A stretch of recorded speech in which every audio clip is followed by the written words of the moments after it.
जब लग गुरु मिले न साचा, तब लग गुरु करो 10 पांचा। क्या गुरु बदल सकते हैं? क्या गुरु बदलने से पाप लगता है?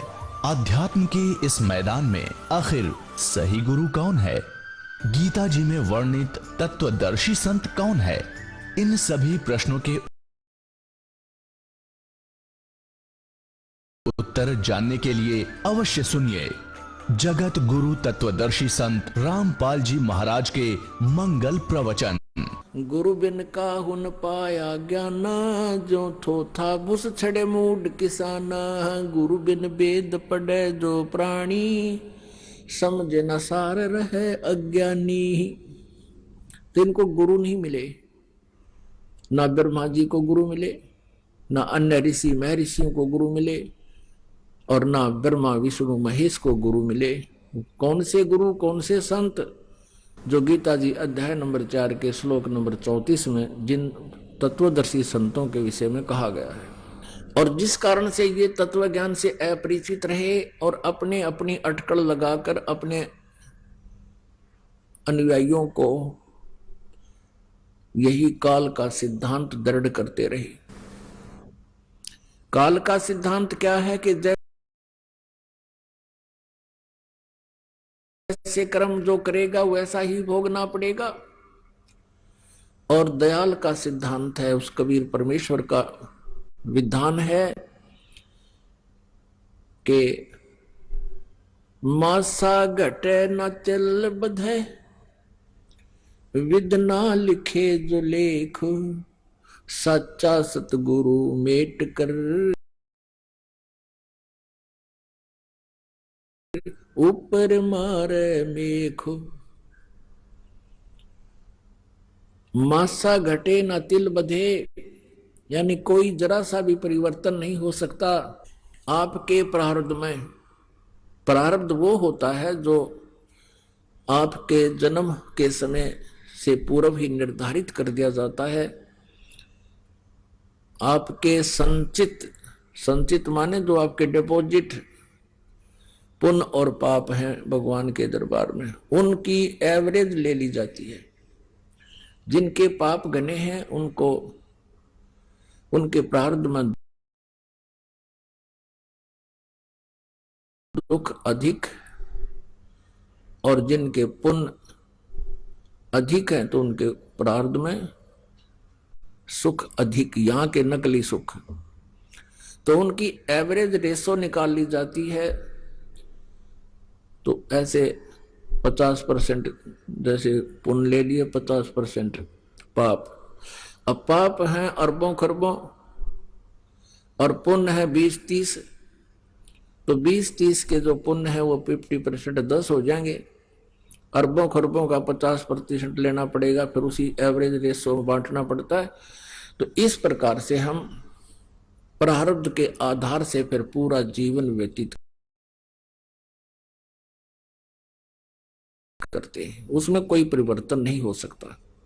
हाँ, फिर तत्वदर्शी संत मिल जाते हैं। कबीर परमेश्वर का जो कृपा पात्र संत या परमेश्वर स्वयं आते हैं, केवल उसी समय ही ये परिवर्तन संभव होता है। उसके लिए कहा कि मासा घटे न तिल बधे। मासा 1 ग्राम से भी कम होता था।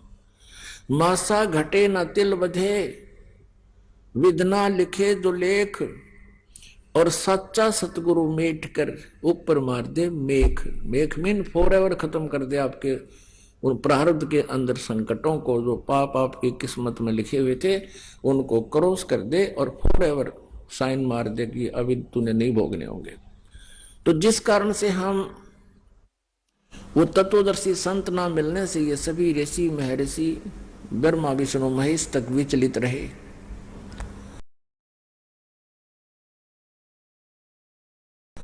इनको आज तक भगवान का पता नहीं, परमात्मा कौन है।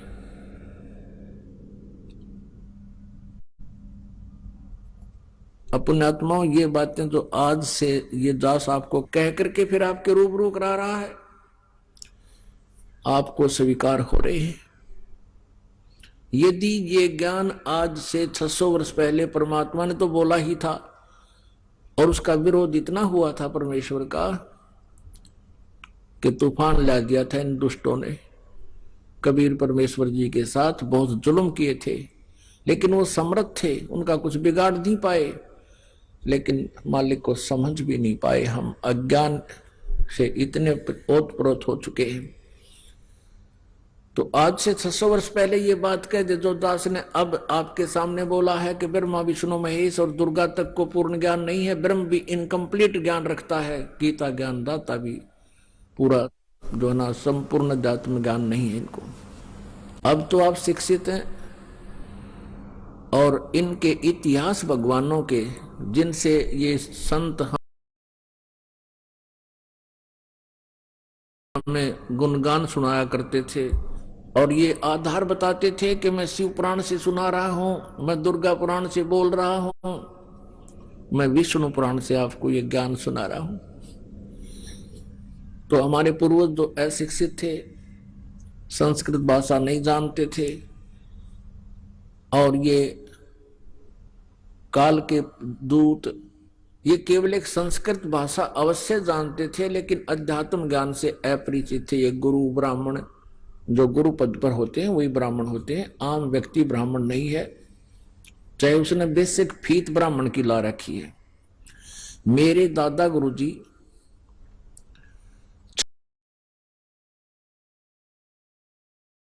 छावला गांव है दिल्ली में, छावला गांव के जाट थे, किसान, और 15-16 वर्ष की उम्र में वो एक संत, कबीर पंथी संत, गरीबदासी संत के शिष्य हो गए, घर त्याग कर चले गए। फिर उन्होंने काशी विद्यापीठ से, उनके गुरुजी ने उनको काशी विद्यापीठ में शिक्षा के लिए भेज दिया। वहां से वो 4 विषय के आचार्य बन गए। तो उनको पंडित चिदानंद नाम से जाना जाने लगा। जाट होते हुए, किसान होते हुए भी वो पंडित कहलाए। और मेरे पूज्य गुरुदेव जी वो ब्राह्मण जाति से थे, इस परंपरागत ब्राह्मण जाति से। हरियाणा में जिला भिवानी, चरखी दादरी के पास एक बड़ा पैंतावास गांव है, वहां के इस ब्राह्मण वर्ग में, वर्ण में उनका जन्म था।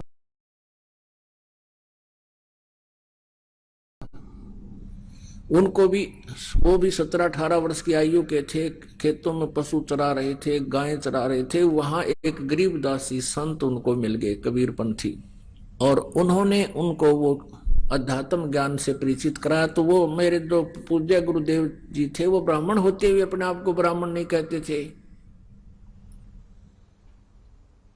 क्योंकि वो कहा करते थे हम ब्राह्मण नहीं हैं, हम संत हैं, हम भक्त हैं, और जिस वर्ण में हमें जन्म लिया है ये वर्तमान वाले ब्राह्मण नहीं है। ब्राह्मण वो ऋषि, महर्षि थे जो हमारे पूर्वज थे, वो परमात्मा से विशेष परिचित थे, जितना भी उनको ज्ञान था। हमारे जो दादा गुरुजी थे वो जाट होते हुए भी अपने सामने लिखा करते पंडित चिदानंद। तो पुण्यात्माओं, जो ब्राह्मण हैं वो गुरु पद पर होते हैं। ब्राह्मण कहो, गुरु कहो, विद्वान कहो। तो ये नकली ब्राह्मणों ने, जिनको स्वयं ज्ञान था नहीं, दुनिया भ्रमित कर डाली, भूत बना दिए, फिर इन पर श्राद्ध निकलवाए, उनके लिए कहा जाता है कि उन्होंने पूरे मानव समाज को परमात्मा से कोसों दूर कर दिया, मिसगाइड कर दिया, इनको ज्ञान नहीं था। अब इस कंसेप्ट को थोड़ा सा क्लियर करना पड़ेगा, नहीं तो फिर ये बात गले नहीं उतरे, क्योंकि प्रत्येक सत्संग में श्रोता बदलते रहते हैं। पुण्यात्माओं, ये सत्यनारायण कथा आपको सुनाई जा रही है। पहले हम सत्यनारायण कथा किसको मानते थे? भगवान विष्णु जी के जीवनी को, जीवन चरित्र को कोई सुनाता था तो उसको हम सत्यनारायण कथा कहा करते थे, यानी अविनाशी परमात्मा की कथा। सत्यनारायण माने सत्य साहिब, हम उसे सत्य पुरुष बोलते हैं। सत्य पुरुष कहो, सत्य नारायण कहो और सत्य साहेब कहो। तो ये नकली जो है, डुप्लीकेट अज्ञानी इस विष्णु जी को सत्यनारायण कहा करते थे, अविनाशी परमात्मा कहा करते थे, और इसी कथा से हमें कहा करते थे कि तुम्हें सत्यनारायण की कथा सुना रहे हैं। पुणात्माओं, सत्यनारायण की कथा आपको अब सुनाई जा रही है, वो सत्यनारायण कथा नहीं थी, उन्होंने आपको मिसगाइड कर रखा है। अब देखिएगा, अब देवी पुराण, श्री देवी पुराण इसका सारा समाधान कर देती है। और यही पवित्र पुराण पवित्र हिंदू धर्म के अनुयायी सिरोधार्य मानते हैं, इनमें जो लिखा वो सत्य मानते हैं। तो आज उस सत्य को हम स्वयं पढ़ रहे हैं और परिचित हो रहे हैं, और उन अज्ञानियों ने जो दंत कथा सुना रखी थी लोकवेद, वो आपके पास है ही। तो दोनों का निर्णय हो जाएगा कि वो सच्चा कौन झूठा कौन। अब आपको दिखाते हैं श्रीमद् देवी भागवत, गीता प्रेस गोरखपुर से प्रकाशित, जिसमें श्री विष्णु जी स्वयं स्वीकार करते हैं कि हम नासवान हैं, हमारा जन्म और मृत्यु होता है।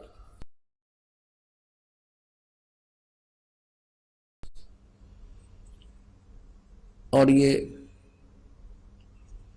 अज्ञानी ऋषि, मैं ऋषि, ये बताया करते थे कि ब्रह्मा विष्णु महेश तो अजरो अमर हैं, अविनाशी हैं, इनका कोई माता पिता नहीं है। ये लोकवेद सुनाया करते थे, इनको अपने सिलेबस का भी ज्ञान नहीं था, तो ये काहे के टीचर थे। देखिएगा श्रीमद् देवी भागवत, ये है गीता प्रेस गोरखपुर से प्रकाशित है।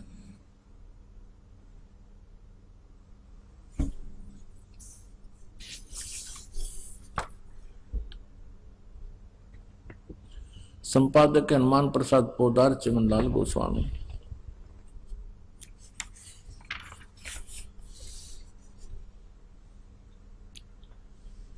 प्रकाशक एवं मुद्रक हैं गीता प्रेस गोरखपुर, गोविंद भवन कार्यालय कोलकाता का संस्थान।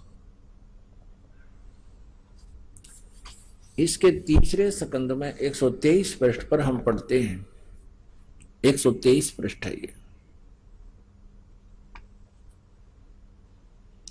भगवान विष्णु जी अपनी माता दुर्गा की महिमा स्तुति करते हुए कह रहे हैं, तुम शुद्ध स्वरूपा हो, यह सारा संसार तुम्ही से उद्भासित हो रहा है। मैं ब्रह्मा और शंकर हम सभी तुम्हारी कृपा से विद्यमान हैं।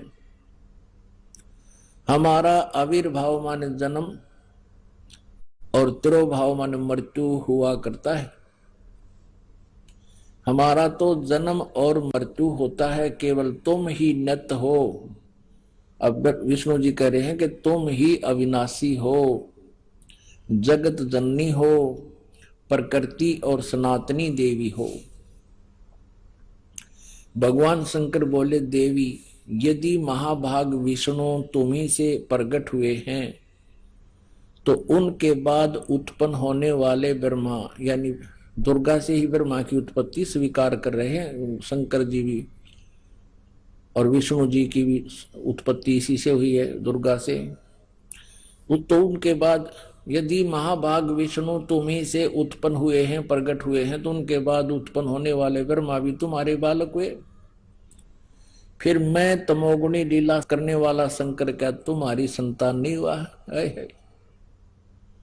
अर्थात मुझे भी उत्पन्न करने वाली तुम ही हो शिवे, संपूर्ण संसार की सृष्टि करने में तुम बड़ी चतुर हो।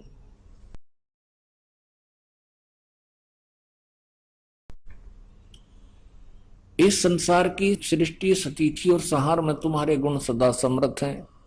उन तीनों गुणों से उत्पन्न हम, यानी रजगुण ब्रह्मा, सदगुण विष्णु, तम गुण शंकर, ब्रह्मा विष्णु एवं शंकर नियमानुसार कार्य में तत्पर रहते हैं।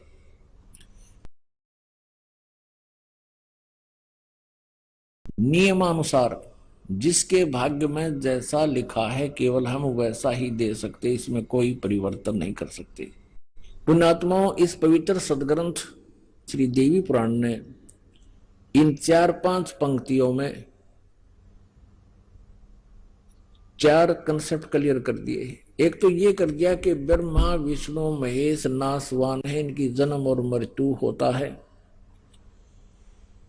दूसरा ये हो गया कि ये दुर्गा इनकी माता है। तीसरा ये हो गया कि रजगुण ब्रह्मा, सतगुण विष्णु, तमगुण शिव जी है। और चौथा ये हो गया कि केवल ये वर्क डन ही दे सकते, उसमें कोई परिवर्तन नहीं कर सकते। अब दूसरा प्रसंग आपको सुनाते हैं, जिस कारण से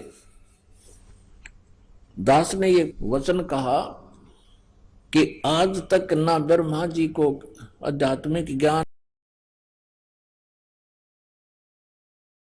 वेदों का ज्ञान, ना विष्णु जी को ज्ञान, यानी ब्रह्मा जी से ज्ञान प्राप्त है श्री विष्णु जी, श्री शिव शंकर भगवान शिव जी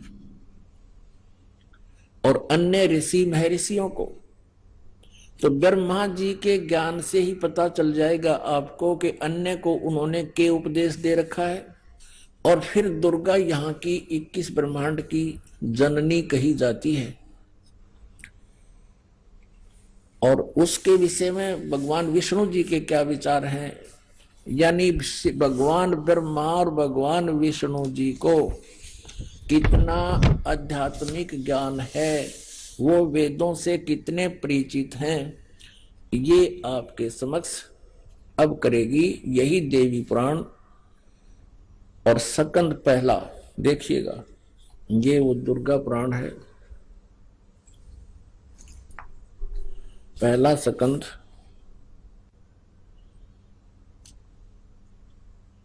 28 पृष्ठ पे नारद जी और व्यास जी का आपस में संवाद हुआ और व्यास जी ने नारद जी से प्रश्न किया कि कौन देव पूज्य है।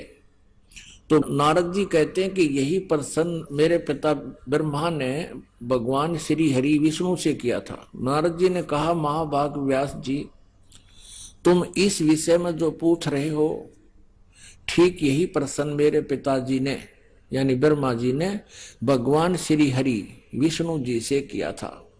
देवा अधिदेव भगवान जगत के स्वामी है। अब देखिए इनके उआ बाई सटदल उआ बाई बकदा। अब नारद जी कह रहे हैं कि भगवान विष्णु सभी देवताओं के भी देवता यानी सुप्रीम पावर हैं, सबसे बड़े भगवान हैं। देवा देव माने भगवान, भगवानों के भी भगवान, देवों के भी देव, सबके सरताज भगवान जगत के स्वामी हैं। लक्ष्मी जी उनकी सेवा में उपस्थित रहती हैं। दिव्य कोष्ठमणि उनकी शोभा बढ़ाती है। वे शंख चक्र गदा लिए रहते हैं, पीतांबर धारण करते हैं, 4 भुजाएं हैं। वे चराचर जगत के आश्रयदाता हैं, जगत गुरु एवं देवताओं के भी देवता हैं। अब यहाँ विष्णु जी को जगत गुरु कहा जाता है। जगत गुरु का अर्थ है जो सबको यथार्थ ज्ञान दे, पूरे विश्व को।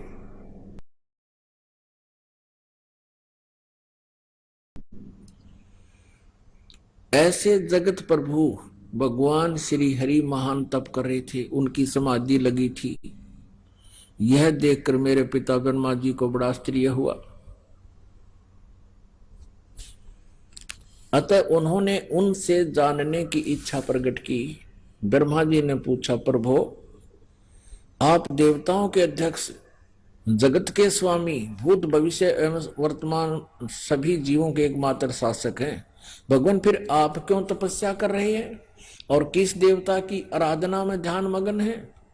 मुझे असीम आश्चर्य तो ये हो रहा है कि आप देवेश्वर एवं सारे संसार के शासक होते हुए समाधि लगाए बैठे हैं। ब्रह्मा जी के विनीत वचन सुनकर फिर भगवान श्री हरि नो बोले। भगवान विष्णु जी लगे फिर प्रवचन करने। अब देखना इनके प्रवचन। श्री हरि उनसे कहने लगे, ब्रह्मन सावधान होकर सुनो, मैं अपने मन का विचार व्यक्त करता हूं। देवता दानव मानव सब यही जानते हैं कि तुम सृष्टि करते हो, मैं पालन करता हूं और संकर संहार किया करते हैं, किंतु फिर भी वेद के पारगामी पुरुष अपनी युक्ति से यह सिद्ध करते हैं कि रचने, पालने और संहार करने की यह योग्यता जो हमें मिली है, इसकी अधिष्ठात्री शक्ति देवी है। वे कहते हैं कि संसार की सृष्टि करने के लिए तुम राजसी शक्ति का संचार हुआ है, यानी रजगुण ब्रह्मा जी है, और मुझे सात्विक शक्ति मिली है, यानी सतगुण विष्णु जी, और रुद्र में तामसी शक्ति का आविर्भाव है, यानी शंकर भगवान जो है ये सत्तम गुण युक्त है। उस शक्ति के अभाव से तुम इस संसार की सृष्टि नहीं कर सकते, मैं पालन करने में सफल नहीं हो सकता, और रुद्र से संहार कार्य होना भी संभव नहीं। ब्रह्मा जी हम सभी उस शक्ति के सहारे अपने कार्य में सदा सफल होते आए। सुवर्त प्रत्यक्ष और परोक्ष दोनों उदाहरण मैं तुम्हारे सामने रखता हूं, सुनो। यह निश्चित बात है कि उस शक्ति के अधीन होकर ही मैं इस शेष नाग की सैया पर सोता और सृष्टि करने का अवसर आते ही जाग जाता हूं। मैं सदा तप करने में लगा रहता हूं, उस शक्ति के शासन से कभी मुक्त नहीं रह सकता। कभी अवसर मिला तो लक्ष्मी के साथ सुखपूर्वक समय बिताने का सौभाग्य प्राप्त होता है। मैं कभी तो दानों के साथ युद्ध करता रहता हूं। अखिल जगत को भय पहुंचाने वाले दैत्यों के विकराल शरीरों को शांत करना मेरा परम कर्तव्य हो जाता है।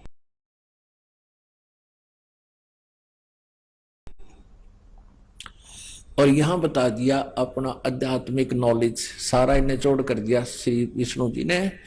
मुझे सब प्रकार से शक्ति के अधीन होकर रहना पड़ता है। ये दुर्गा की तरफ, दुर्गा को कह रहे हैं शक्ति, उन्हीं भगवती शक्ति का मैं निरंतर ध्यान किया करता हूं। मैं उसी की तपस्या साधना करता हूं, उसी का ध्यान करता हूं, दुर्गा का। ब्रह्मा जी मेरी जानकारी में इन भगवती शक्ति से बढ़कर दूसरे कोई देवता नहीं। अपने आत्मा, इसमें कितने महापुरुषों के आध्यात्मिक ज्ञान का जो है ना आपको पता लग गया। एक तो नारद जी का और दूसरे व्यास जी का। व्यास जी इज द राइटर ऑफ चारों वेद, गीता जी और 18 पुराणों का वो लेखक है। और वो लेखक पूछ रहा है नारद जी से कि सबसे वो पूज्य देव कौन सा है, किस भगवान की भक्ति करनी चाहिए। नारद जी कहते हैं कि मेरे पिता ब्रह्मा जी ने यही प्रश्न भगवान श्री हरि तय किया था, विष्णु जी तय, और वो खुद तपस्या कर रहे थे। मेरे पिता ने पूछा कि हे भगवान, आप देवता के देवता सबसे बड़े भगवान होकर भी किसकी साधना तपस्या कर रहे हो, किस देव की पूजा करते हो, किस भगवान की पूजा कर रहे हो। और विष्णु जी कहता है मैं दुर्गा की पूजा करता हूं, और मेरी जानकारी में, मेरे आध्यात्मिक ज्ञान में जितना मुझे नॉलेज है, स्पिरिचुअल नॉलेज, जितना मुझे ज्ञान है कि दुर्गा से ऊपर कोई परमात्मा नहीं, कोई भगवान नहीं, कोई देव नहीं। अपने आत्माओं, जब यहाँ के भगवान ने पूरा वेदों का ज्ञान नहीं, तो इन ऋषि महर्षियों को कहां से होगा जिनके ऊपर हम आश्रित रहे, ब्राह्मण गुरुओं को।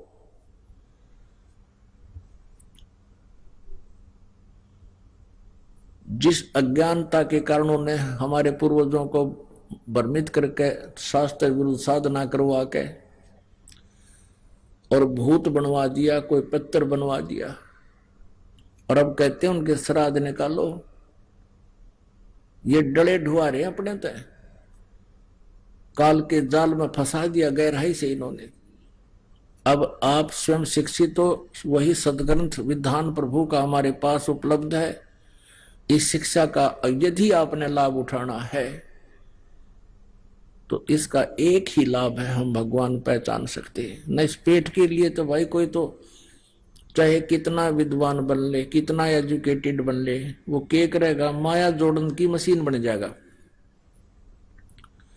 और वो सारी उम्र अपना जीवन व्यर्थ कर जाएगा, लाखों करोड़ों रुपये डिपॉजिट कर जाएगा, और उसके बच्चे क्योंकि उनको तो पढ़ा पाओगा, धन उसने न जरूरत है कोई ना मेहनत करने की, वह फिर उसने फुर्र करेंगे, फुर्र, और वो पाप तो उसके ऊपर रखेंगे, और वो बालक बिगड़ेंगे, डबल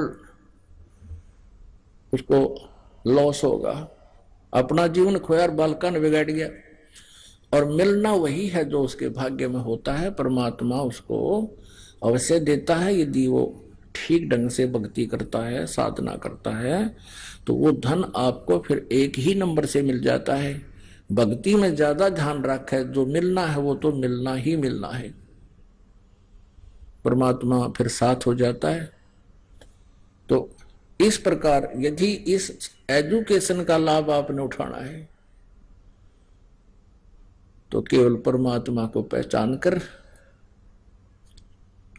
और फिर दिन रात एक कर दे, अपना कार्य भी करे, परमात्मा की भक्ति भी करे। कितना ही प्रयत्नशील व्यक्ति है मनुष्य, घने तो घना वो 10 घंटे काम कर सकता है, कोई घना ढीठ होगा तो 12 घंटे कर लेगा, जो पशु कैसा है।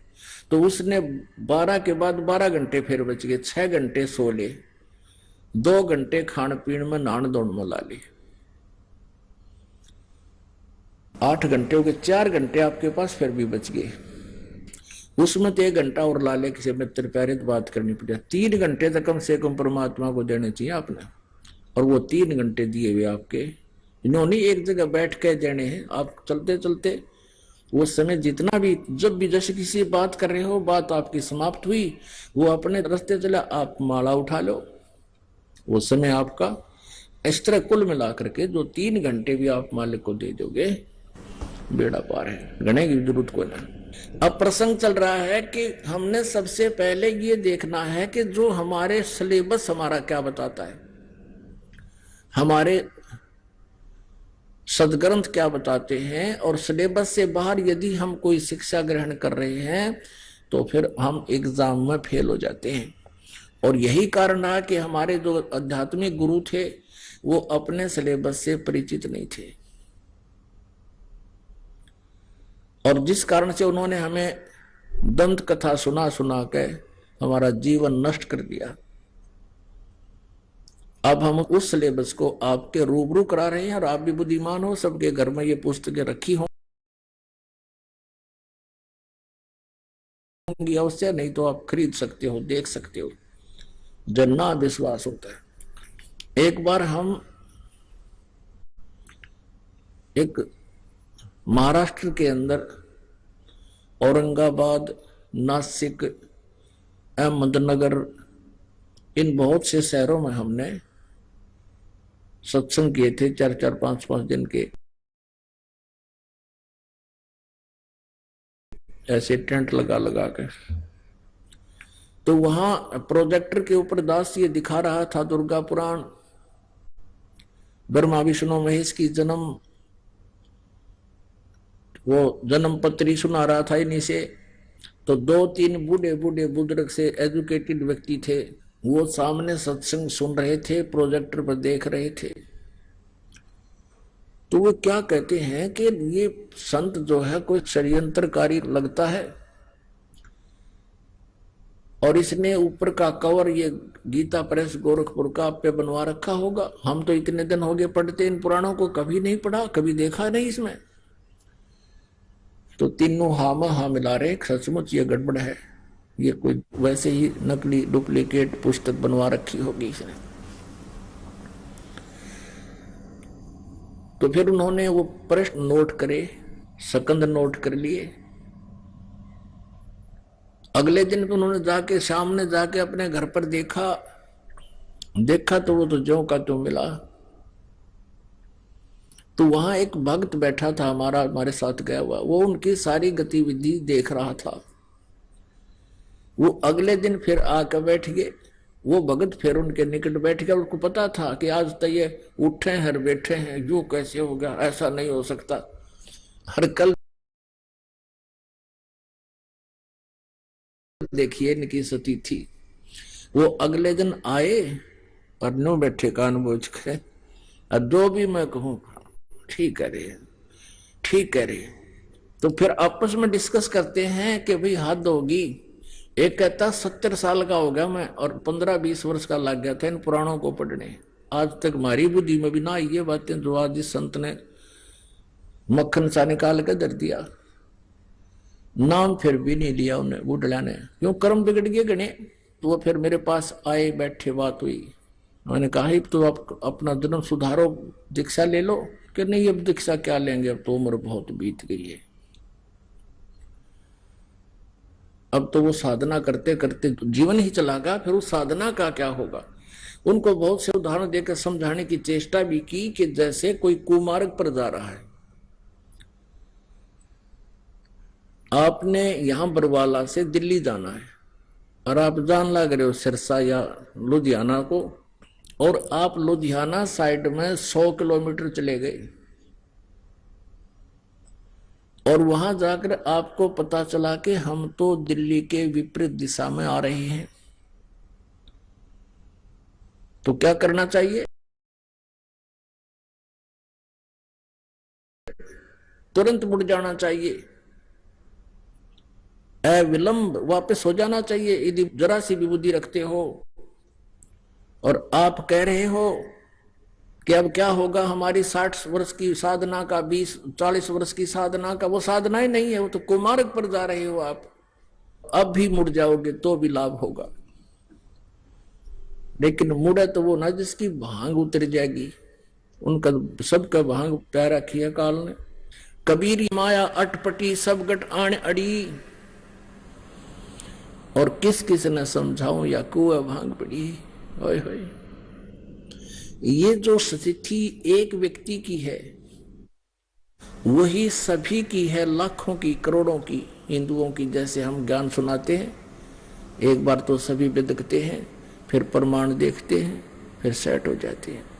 फिर नाम लेने के लिए तो कई दिन में सोचे हैं कि उपदेश भी लेना चाहिए, कई दिन तक यूं सोचे जा अब क्या होगा, पिछली पूजा का क्या होगा। पिछली का तो कुछ होना है, कोई नहीं, भूत बनना है और उसको त्याग देने से आपका कल्याण होना है, तो तुरंत करना चाहिए इस काम को। तो पुण्यात्मो, ये जो आपको प्रमाण दिखाए जा रहे हैं, आपका यहाँ प्रोजेक्ट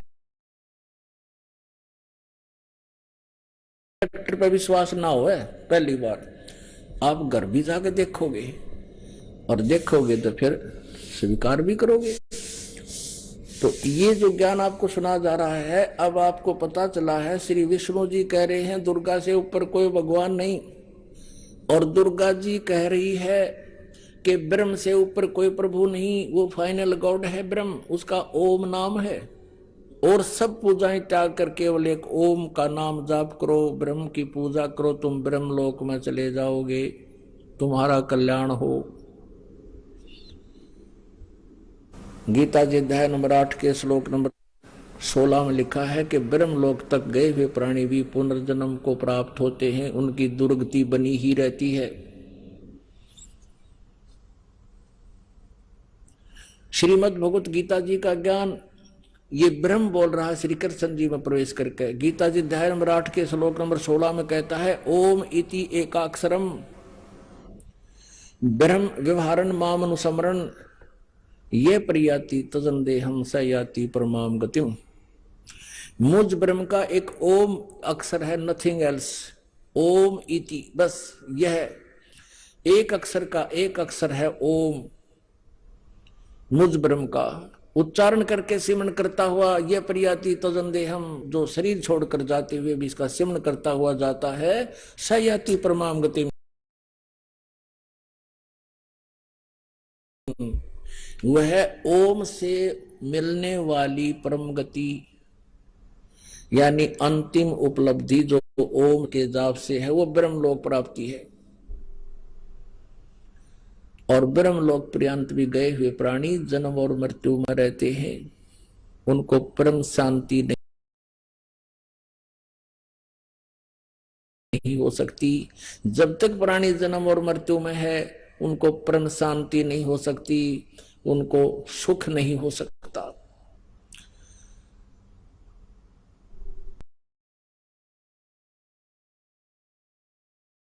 अब गीता ज्ञानदाता ब्रह्म है, श्री कृष्ण में प्रवेश करके बोलता है ये काल है। ये कहता है कि चौथे अध्याय के 5वें और 9वें श्लोक में, अर्जुन तेरे और मेरे बहुत जन्म हो चुके, तू नहीं जानता मैं जानता हूं। मेरे कर्म और जन्म अलौकिक है। गीता जी अध्याय नंबर 2 के श्लोक 12 में गीता ज्ञानदाता कहता, अर्जुन तू ये ना समझे कि तू, मैं और ये राजा पहले नहीं जन्मे थे और आगे ना जन्म होगा। हम आगे भी जन्मेंगे, पहले भी जन्मे थे।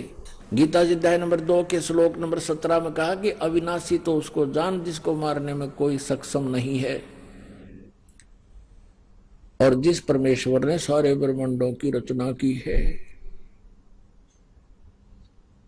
इसलिए गीता जी अध्याय नंबर 15 के श्लोक नंबर 1 से लेकर 4 तक कहा है कि जब तत्वदर्शी संत होगा वो उल्टे लटके हुए संसार रूपी वृक्ष के सभी विभाग बता देगा। तना कौन है, डार कौन है, मूल कौन है और शाखा और पत्ते क्या है।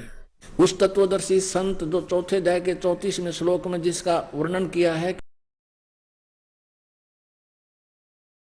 कि उसको तत्व ज्ञान परमात्मा पूर्ण परमात्मा की जानकारी तत्वदर्शी संतों से समझो, पूछो, उसकी पहचान बताई है 15वें अध्याय के एक मंत्र में।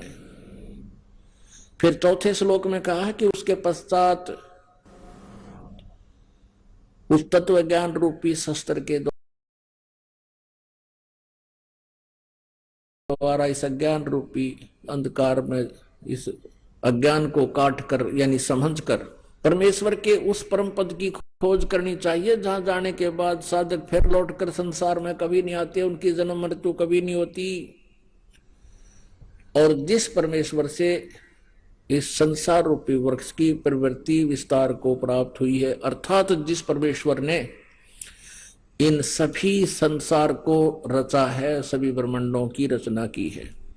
गीता ज्ञानदाता कहता केवल उसी की भक्ति करनी चाहिए तन मन धन से, यानी पूर्ण समर्पण भाव से। अपनी भी नहीं कहता, अपने के लिए कहता कि 8वें अध्याय के 5 और 7 में कि मेरा सिमरन करना है। बताया दिया 8वें अध्याय के 13वें श्लोक में ओम नाम है।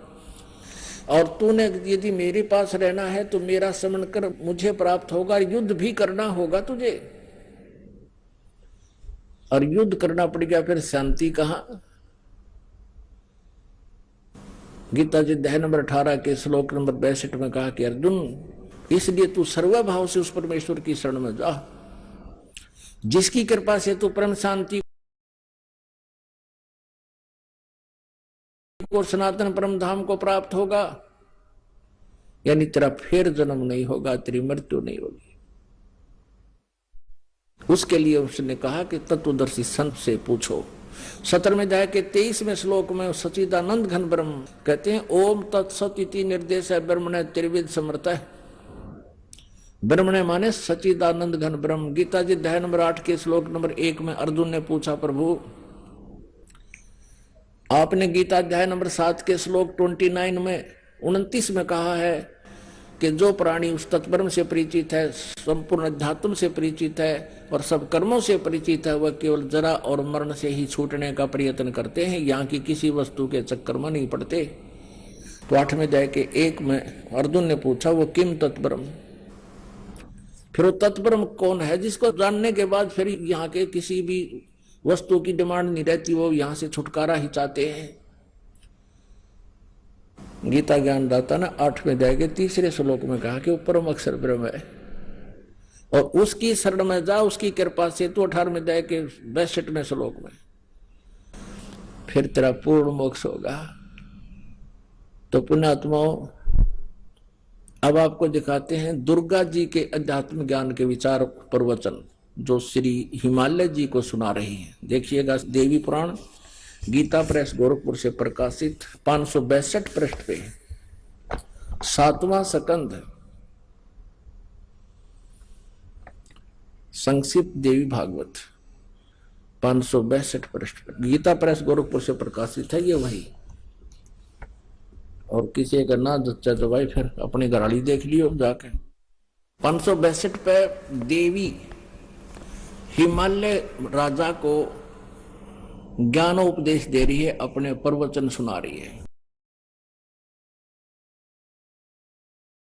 ब्रह्म स्वरूप का वर्णन करती है, ब्रह्म के बारे में जानकारी दे रही है। श्री देवी जी कहने लगी पर्वतराज उस ब्रह्म का क्या स्वरूप है यह बतलाया जाता है।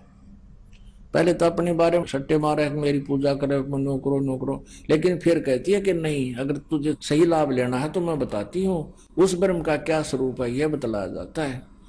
जो प्रकाश स्वरूप सबके अत्यंत समीप में स्थित, हृदय गुहा में स्थित होने के कारण गुहाचर नाम से प्रसिद्ध और महान पद अर्थात परम प्राप्य है। वह समस्त प्रजा के ज्ञान से परे है।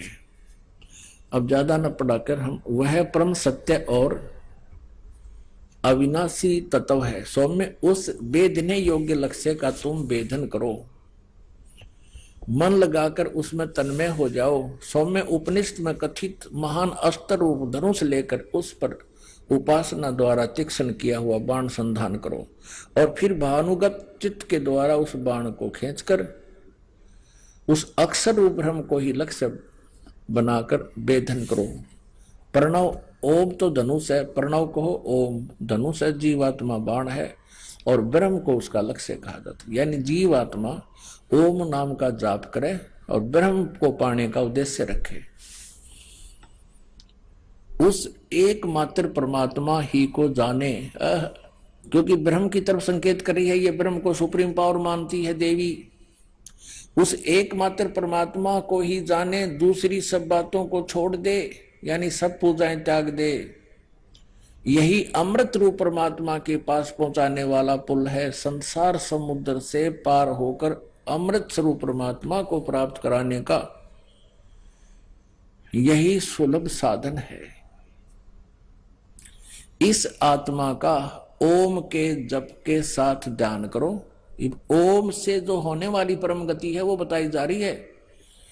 ओम के जप के साथ ध्यान करो, इससे अज्ञान में अंधकार से सर्वथा परे और संसार समुद्र से उस पार जो ब्रह्म है उसको पा जाओगे, तुम्हारा कल्याण हो। ओम नाम का जाप करने से ब्रह्म को प्राप्त होगे। और वो ब्रह्म रहता कहाँ है ये देखिएगा, ये 563 पृष्ठ पर हम पढ़ रहे हैं।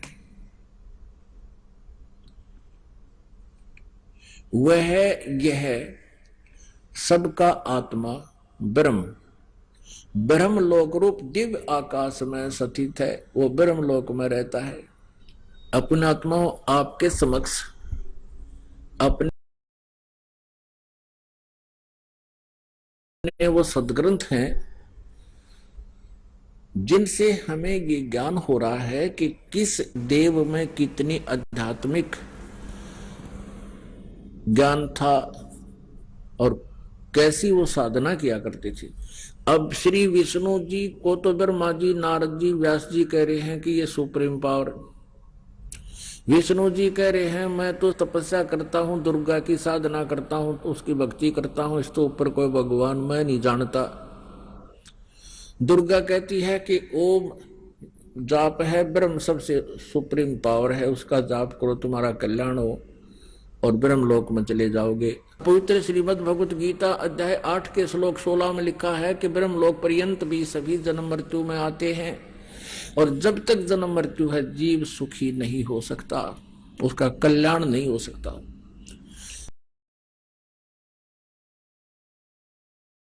अब ब्रह्म कहता है, गीता जी में आपको सुना ही दिया कि उस परम अक्षर ब्रह्म की पूजा करो, उससे तुम्हारा पूर्ण मोक्ष होगा, फिर कभी जन्म नहीं होगा। उसके लिए गीता ज्ञानदाता ब्रह्म भी कहता मैं परिचित नहीं उस ज्ञान से, ना उस विधान से, ना उस समाधान से।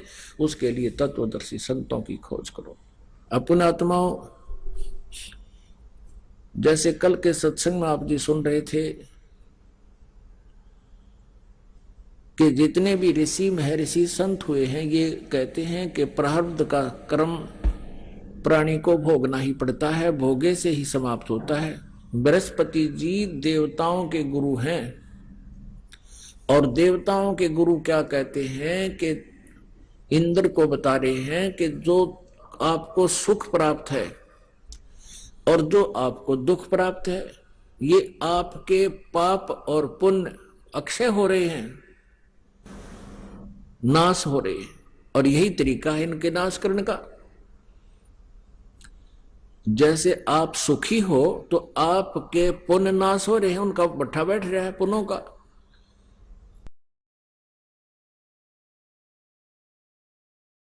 और यदि आप दुखी हो तो आपके पाप नाश हो रहे हैं। ये प्रोसीजर, ये प्रोसेस बताया इन्होंने। लेकिन ये है इनका अपना लोक वेद, न ये वेदों का ज्ञान है और न ही ये कोई और अन्य किसी जिसने परमात्मा प्राप्ति की है उस महापुरुष का विधान है। वेदों में लिखा 8वें अध्याय के 13वें श्लोक में, मंत्र में, यजुर्वेद में, कि परमात्मा तो घोर पाप का भी नाश कर देता है। किसी भी प्रकार का संकट आप प्राय भगवान उसको दूर कर सकता है। पुणात्मा, यदि प्राणी को जैसा उसके भाग्य में है वैसा ही भोगना पड़े तो कोई ना भक्ति करे और ना भगवान की जरूरत फिर हमने। फिर आवश्यकता क्या है परमात्मा की? जिसका ऊपर कहर टूटना वो टूटेगा, फिर क्या की भक्ति करेगा वो? कर ली भक्ति फिर तो घूटी लावेगा वो, शराब पीने लगेगा या डाके मारेगा कि तो चोरी करेगा। तो इन लोगों ने बिगाड़ दिया पूरा समाज। क्योंकि पहले आत्मा सबसे पहले परमात्मा से ही राहत चाहती है। परमात्मा से राहत ना मिलने से फिर ये बकवाद करने लग जाती है मन के अधीन होकर। और जब परमात्मा का सहयोग आपको मिलेगा, आपको इतना सुख देगा भगवान, इतना बेनिफिट देगा, इतना आपको जो है बरकत देगा, आप सोच भी नहीं सकते। और फिर आपको ज्ञान हो जाएगा तो जहर खाना है, किसी का पैसा मिलावट करके लेना या वैसे रिश्वत लेना, चोरी करना, दान दहेज लेना, ये तो विष खाना है, विष। और फिर कहते हैं जैसे कर का जहर का रंग होरी हो, कहो कौन तिस खावे राम रंग होरी हो। कहते हैं परमात्मा के नाम से होरी माने खुशी होगी। और जहर के करका जहर का कण भी कौन खाओगा? न्यू पता लग गया यू कण पड़ा जहर का, विष का हाथ भी ना लावा आदमी। तो ये जो भी आज आप अज्ञानतावश रिश्वत लेते हो, चोरी करते हो, किसी और से धन लेकर नहीं देते हो, इस आध्यात्मिक ज्ञान से आपको पता चलेगा ये विष खा रहे हो, विष। और फिर इस जहर ने कौन खाएगा? छुआ भी कोई नहीं, दूर का जागा, आग लगे कि क्या पता कैसा धन है ये। और अब बक्से को ना ट्रंका अंदर से तिजोरियां तोड़ के काट ले जाए।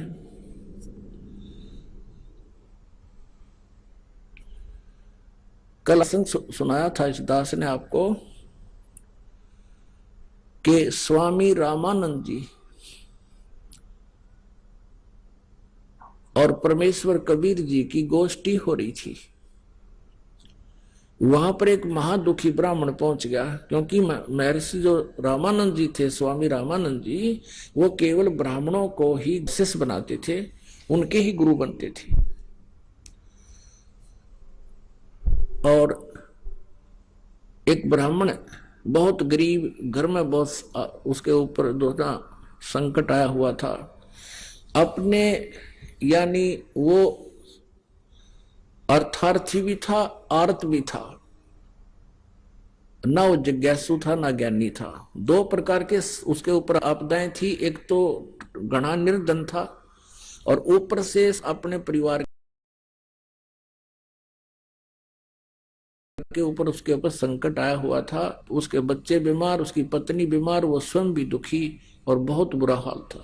और स्वामी जी ने बहुत कुछ साधनाएं बताई थी, लेकिन वो उसको कोई राहत नहीं मिली। तो जब राहत नहीं मिली तो आखिर में ये सभी यही कहते हैं कि ये तेरे प्रारब्ध कर्म है, ये भोगना ही पड़ेगा। तो ऐसे लेक्चर झाड़ रहा था स्वामी रामानंद जी उस अपने शिष्य ब्राह्मण को। परमात्मा कबीर जी ने कहा, स्वामी जी जो आप कह रहे हो कि प्रारब्ध का कर्म तो भोगना ही पड़ता है, क्या कौन से ग्रंथ में लिखा है? रामानंद जी ने कहा कि देवी पुराण में लिखा है, और बृहस्पति जी भी यही कह रहे हैं, शुक्राचार्य जी भी यही कह रहे हैं, ब्रह्मा जी भी यही कह रहे हैं। अब वो देवी पुराण उठाकर पढ़ के सुना दिया स्वामी रामानंद जी ने, जैसा कल दास ने आपको शुक्राचार्य जी के और बृहस्पति जी के विचार सुनाए थे और ब्रह्मा जी के, कि उन्होंने कहा है कि कर्म तो भोगने से ही कटता है, सुख हो चाहे दुख प्राणी को भोगना ही पड़ेगा। तब परमेश्वर ने कहा था कि आप वेदों को ऑथेंटिक मानते हो या पुराणों को। अब रामानंद जी और का ज्ञान तैसा था बालकों जैसा, तो रामानंद जी कहने लगे स्वामी जी कि मैं दोनों को ही ऑथेंटिक मानता हूं, वेदों को भी ऑथेंटिक मानता हूं और पुराणों को भी ऑथेंटिक मानता हूं, क्योंकि इनका राइटर एक ही है। तब परमात्मा ने बताया कि राइटर इज राइटर, राइटर तो राइटर ही होता, लेखक था वो। अब जैसे कोई क्लर्क है और उसका बॉस कोई बोल रहा है, वो लिख रहा है, उसका राइटर, उस लिखने वाले का उसमें अपना कोई योगदान नहीं है। ठीक है, कोई अपने विचार थोड़े बहुत मिलाए हैं, वो अलग बात है। उस सेंटेंस को सुधारने के लिए कोई कोमा मात्रा ला दी, वो दूसरी बात है। आइए अब हम उन श्रद्धालुओं के अनुभव जानते हैं जो जगत गुरु तत्वदर्शी संत रामपाल जी महाराज जी से दीक्षा प्राप्त कर चुके हैं तथा उनके द्वारा बताए गए भक्ति मार्ग पर चल रहे हैं। नमस्कार जी। नमस्ते जी। क्या नाम है बहन जी आपका? मेरा नाम राजरानी है जी। बहन जी आप कहाँ से आई हैं? मैं गली नंबर 7 शिव कॉलोनी देवड़ू रोड से आई हूँ जी, सोनीपत। बहन जी संत रामपाल जी महाराज से नाम दीक्षा आपने कब ली? जी मैंने संत रामपाल जी महाराज से नाम दीक्षा 2013 में ली। बहन जी संत रामपाल जी महाराज से नाम दीक्षा लेने से पहले क्या आप कोई भक्ति साधना भी करती थी? हाँ जी सर, मैं ये राजस्थान में एक बाबा मोहन राम है काफी मशहूर, वहाँ पे मैं बचपन से ही जाती थी जब से मैंने होश संभाला था। तो फिर आप संत रामपाल जी महाराज की शरण में कैसे आई? जी मैं संत रामपाल जी महाराज की शरण में ऐसे आई कि मेरे जो घरवाला था उसको काफी धार्मिक चीजें देखने का शौक था, वो टीवी पे सत्संग वगैरह ही सुनता था। तो एक दिन ड्यूटी से आए वो और ऐसे ही टीवी के चैनल बदल रहे थे और संत रामपाल जी महाराज का सत्संग लग गया। वो सत्संग सुनने लगे तो मेरे बच्चे और मैं जैसे बोल रहे थे तो वो बोलने लगे तुम लोग बाहर जाओ, जो ज्ञान मुझे चाहिए है आज मुझे वो ज्ञान मिला है। मैंने कहा ऐसा क्या ज्ञान मिल गया कि आप हमें और बच्चों को भी बाहर निकाल रहे हो? तो जी उन्होंने मेरे से और मेरे बच्चों को गुस्सा किया और हमको बाहर निकाल कर कुंडी लगा कर वो सत्संग सुनने लगे। एक दो दिन वो ऐसे ही सत्संग सुनने लगे। मैं भी एक दो बारी जैसे उनको चाय वगैरह वगैरह देने जाती तो मेरे कानों में भी कुछ वर्ड पड़े, तो मैं भी ये चीज नोट करने लगी कि जो ये संत बता रहे हैं बता तो ठीक भी रहे हैं, लेकिन पहली बार ऐसा संत देखा है जो सत कबीर को भगवान बता रहा है, वो तो एक कवि हुए हैं। और जब मैंने इस चीज को नोट करना शुरू करा, थोड़ा थोड़ा सत्संग देखना शुरू करा, जब मुझे ये समझ में आई कि वाकई में ही संत रामपाल जी महाराज जी वो संत हैं जिन्होंने हमें ये बताया है कि सही भगवान सच्चा परमात्मा संत कबीर ही है। और वही ज्ञान देख के हमने SMS के जरिए ज्ञान गंगा पुस्तक मंगाई और मैंने और मेरे घर वाले ने वो पुस्तक पढ़ी और उस पुस्तक से और टीवी का सत्संग सुन के ही हम संत रामपाल जी महाराज की शरण में आए हैं। बहन जी हमने सुना है कि जो भी श्रद्धालु संत रामपाल जी महाराज से नाम दीक्षा लेते हैं उनको बहुत सारे लाभ प्राप्त होते हैं, चाहे वो आध्यात्मिक हो, भौतिक हो, शारीरिक हो या मानसिक हो। तो क्या संत रामपाल जी महाराज से नाम दीक्षा लेने के बाद आपको भी कोई लाभ प्राप्त हुए? यस सर जी, मुझे भी बहुत सारे लाभ हुए हैं, क्योंकि मैं पहले जो भी भक्ति करती थी उससे मुझे कोई लाभ नहीं होता था। मेरा एक बेटा था 3.5 साल का, वो भूत प्रेत के चक्कर में ही खत्म हुआ था, क्योंकि जब उसकी तबीयत खराब हुई तो हम उसे अस्पताल लेके गए। अस्पताल जब हम लेके गए तो डॉक्टरों की समझ से बाहर हो रहा था कि इसको ये क्या दिक्कत हो रही है। तो वहां पे जो और काम करने वाले कर्मचारी थे उन्होंने मुझे बताया कि बहन जी आपको यहाँ पे नहीं लेके आना चाहिए, इस बच्चे को, आप इस बच्चे को तो किसी सियाणी वगैरह या तांत्रिक को जाके पास लेके जाओ। और मैं वहां से सर जी उस लड़के को उठा के हॉस्पिटल से और किसी तांत्रिक के पास लेके भी गई, लेकिन उस तांत्रिक के मैंने पैर भी पकड़े, हाथ भी जोड़े कि आप मेरे बेटे को बचा लो, लेकिन उसने पता नहीं ऐसा क्या देखा, उसने कहा कि बेटा मैं कुछ नहीं कर सकता, इसको और कहीं भी लेके चली जा। और वो दूसरे दिन ही खत्म हो गया था। उसके बाद में मेरे और मेरे पति में बहुत ज्यादा अनबन रहती थी। हमने एक डेढ़ महीना अनबोल हो जाते थे आपस में। हमारा ऐसा हो रहा था कि हमारा एक साथ रहना बहुत मुश्किल हो रहा था। उसके बाद में जब हम संत रामपाल जी महाराज की शरण में आए हैं तो मेरे घर में ना कोई कलेश होता है, ना कोई झगड़ा होता है। मैं जैसे बहुत ज्यादा बीमार रहती थी। मेरा लड़का खत्म होने के बाद में मेरे 1-2 अबॉर्शन हुए थे, वो मशीन से हुए थे, तो मेरे पेट में ऐसे दर्द रहता था जैसे आग में जलन होती है। तो मैं अपने हस्बैंड को बोलती थी कि मेरी उम्र बहुत कम है, क्योंकि किसी दिन भी आकर मैं कुछ भी कर लूंगी, आखिर मैं कब तक जीऊंगी ऐसे ही। तो मैं ऐसे ही करते करते मतलब परमात्मा की शरण में आ गई, संत रामपाल जी महाराज की शरण में आ गई। और मैं ऐसे ही जैसे ही जब जोत लगाती, संत रामपाल जी महाराज के चरणों में प्रणाम करती, तो मैं यही बोलती थी, हे गुरुजी मुझे ठीक कर दो, हे संत रामपाल जी मुझे ठीक कर दो। ऐसे ही करते करते मुझे 1 साल के करीब हो गया था, जब एक दिन मुझे सपने में आया कि मेरे गुरुजी संत रामपाल जी महाराज मुझे पता नहीं कहाँ ऊपर उड़ा के लेके जा रहे हैं और मेरे से कह रहे, बेटा तू जोत लगाती है जब क्या बोलती है, जोत लगाती है जब क्या बोलती है। मैंने कहा कि संत रामपाल जी महाराज जो मुझे कष्ट है मैं अपना कष्ट आपको बताती हूँ, और मुझे पता है कि मेरी उम्र बहुत कम है, मैं जी नहीं सकती, मेरे बच्चों को कौन पालेगा। तब मेरे परमात्मा ने कहा, संत रामपाल जी ने मुझे कहा, देख बेटा आ जा, चल तुझे मैं क्या दिखाता हूँ। मैं कहा गुरुजी क्या दिखाओगे। तब संत रामपाल जी महाराज ने कहा कि बेटा जो तू बात कह रही है ना वो तो कब की सच हो चुकी है। मैंने कहा कि संत रामपाल जी महाराज क्या सच हो चुकी है। तब मुझे गुरुजी ने दिखाया कि जैसे मेरे घर में ही बहुत सारे आदमी इकट्ठे हो रहे हैं और एक बॉडी बीच में लेटा रखी है। मैंने कहा गुरुजी आप मुझे ये क्या दिखाने के लिए लेके आए हो। जब संत रामपाल जी महाराज ने कहा कि बेटा अगर मैं तुझे वैसे बोलता ना तो तुझे विश्वास नहीं होता, इसलिए मैं तुझे अपने आंखों से दिखाने के लिए लेके आया हूँ। अभी इस बॉडी का मुंह उगाड़ेंगे, जब तू देखना कि ये कौन है। और जब उस बॉडी का मुंह उगाड़ा तो वो मैं ही थी। और मैंने जब वो देखा कि मैं ये मर चुकी हूँ, मैं तो ये, और मुझे मेरे बच्चे भी दिखाई दे रहे, मेरे रिश्तेदार दिखाई दे रहे, मेरे बच्चे रो रहे हैं, मेरी मम्मी चली गई हमें छोड़ के, मेरी मम्मी चली गई छोड़ के। तब मैंने संत रामपाल जी महाराज से कहा कि संत रामपाल जी महाराज ये आपने मुझे क्या दिखा दिया। तब संत रामपाल जी महाराज ने कहा, बेटा अगर मैं तुझे वैसे बोलता कि बेटा तुझे मैंने जीवन दान दिया है तो मेरी बातों पे शायद तू विश्वास नहीं करती, इसलिए मैंने तुझे अपने आंखों से दिखाया है। वो दिन है और आज मेरे शरीर में ना कोई दिक्कत है, ना मेरे घर में कोई परेशानी है, और आज मैं बिल्कुल सही हूँ। और मेरे जो रिश्तेदार ये बोलते थे कि रानी तू कभी ये भी कहती है कि ठीक है ठीक है, हमेशा यही कहती है मैं बीमार हूँ मैं बीमार हूँ। और आज वही मेरे रिश्तेदार ये कहते हैं कि इस रानी के शरीर में तो पता नहीं क्या डल गया, ये कैसे संत रामपाल जी महाराज की शरण में चली गई कि ये दिन रात काम करती रहती है, ये अब बैठती ही नहीं है। तो मैं तो यही कहूंगी कि संत रामपाल जी महाराज ने मुझे जीवन दान बख्शा है और आज मैं उन्हीं के दिए हुए सांसों के द्वारा जी रही हूँ। और जो पहले मेरे को एक एक रोटी के बारे में सोचना पड़ता था, मेरी आर्थिक स्थिति बहुत ज्यादा कमजोर थी। मेरी दो बेटी हैं जो इतनी ज्यादा बीमार रहती थी कि हम रोज डॉक्टरों के ही वहीं पे धक्के खाते रहते थे। जब से हमने संत रामपाल जी महाराज की शरण ग्रहण करी है, मेरे दोनों बच्चे बिल्कुल ठीक है।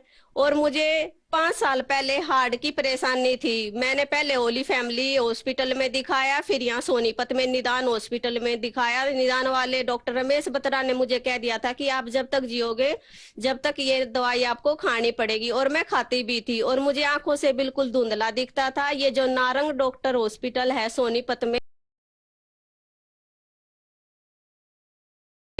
उसने मुझसे कहा कि बेटा जैसे आप दिक्कत बता रहे हो ऐसे तो मुझे आपकी कुछ नहीं लगती।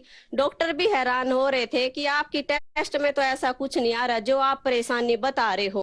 और एक मुझे पूरे शरीर में इतना ज्यादा दर्द रहता था कि ना मैं सो सकती थी, ना मैं लेट सकती थी। मैं रोती थी और अपने हस्बैंड को बोलती थी कि मुझे जहर का इंजेक्शन लगवा दो। इस परेशानी से मैं बहुत ज्यादा दुखी हो गई हूँ। लेकिन जब मैं संत रामपाल जी महाराज की शरण में आई हूँ, उस दिन के बाद से ना तो मैं कोई हार्ट की दवाई खाती हूँ, और मैं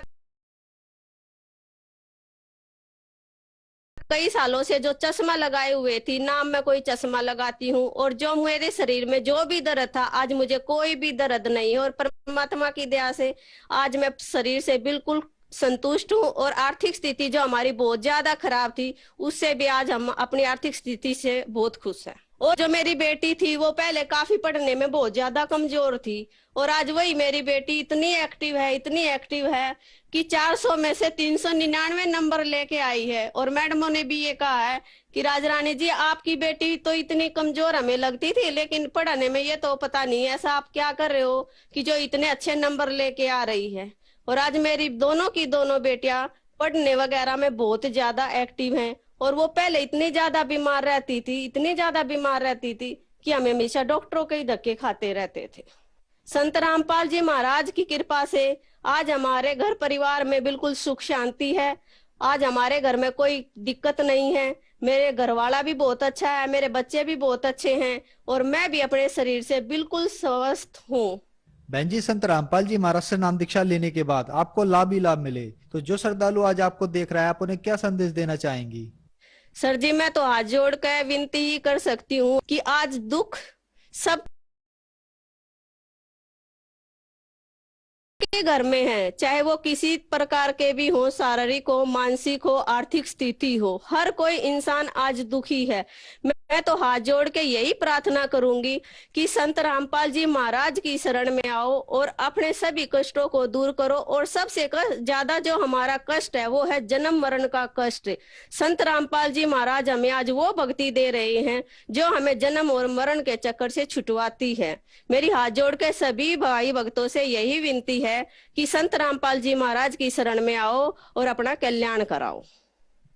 बहन जी, संत रामपाल जी महाराज की शरण में कैसे आ सकते हैं? संत रामपाल जी महाराज की शरण में आप काफी चैनलों पे संत रामपाल जी महाराज का सत्संग आता है, उसके नीचे एक पट्टी आती है, उसके ऊपर कुछ फोन नंबर दिए गए हैं। उन फोनों पे आप कांटेक्ट करके, आजकल तो हर जिले में, हर स्टेट में संत रामपाल जी महाराज के नामदान क्षेत्र खुले हुए हैं। आप उन फोन से कांटेक्ट करके जो भी आसपास के आपके नामदान क्षेत्र हो, वहां से आप नाम दीक्षा ग्रहण कर सकते हैं। धन्यवाद बहन जी। सत साहेब।